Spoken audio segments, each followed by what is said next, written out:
Alright, so answering the questions, first one, what information presented in this course did you find most surprising? I think that the most surprising thing to me was that there were so many, when I looked it up, there were so many laws that had to do with English language learners. But in my school, like I went to a small school, but we didn't have any kinds of programs for that I was aware of.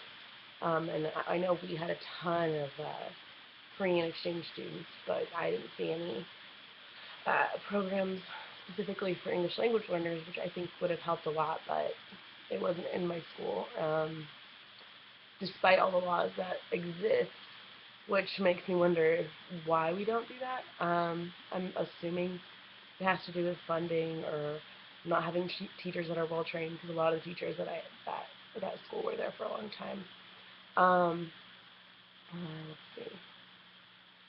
I think that was my main thing. I was actually just really surprised about it because I did the research. It was just all over the place, but I have never really seen it in action in any school.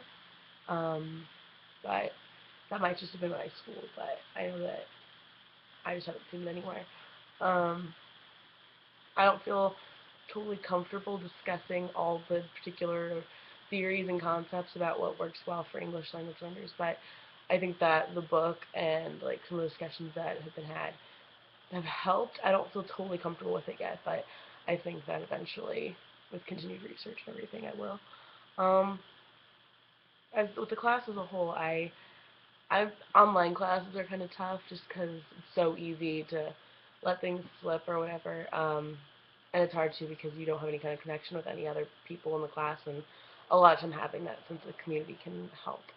Um, but I thought the class was well organized. It was very clear when everything was supposed to be done, and it was very clear about everything, so I didn't feel like it was confusing to take. I just think the online classes are difficult because of the lack of um, physical presence.